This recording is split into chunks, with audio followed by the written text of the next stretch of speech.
As promised, we now bring in our senior hockey reporter, Frank Cervalli, and our director of scouting, Craig Button. Frank, we just heard what Mark had to say about the possible trades involving that core four. What's your take on the chances of one of them being moved?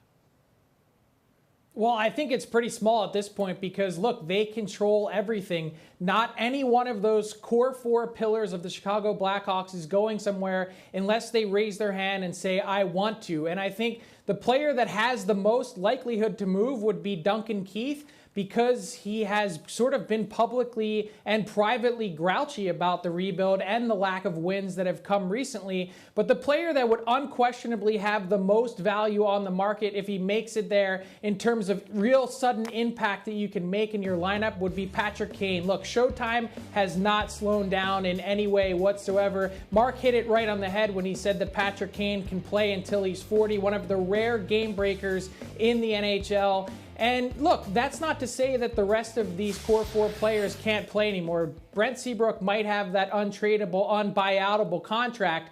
But if you look at Jonathan Toews, he's certainly surprised us recently with how he's played and that fire that still burns so deep for him to win. We saw that on full display in the bubble in Edmonton with the Chicago Blackhawks knocking off the Oilers.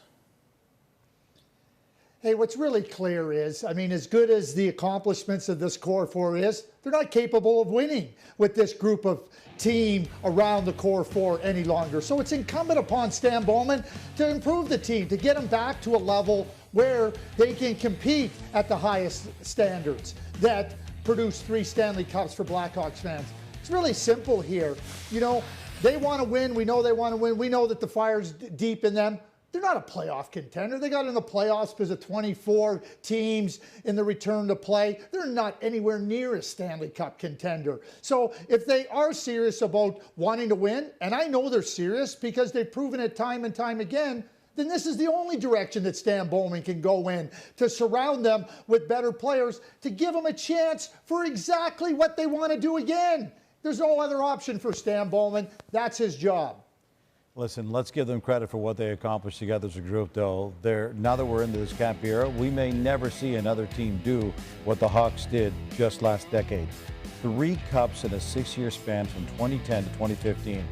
But in the 5 seasons since then, as you say, guys, the Hawks have only won 1 postseason series, and that was the expanded qualifying round this summer.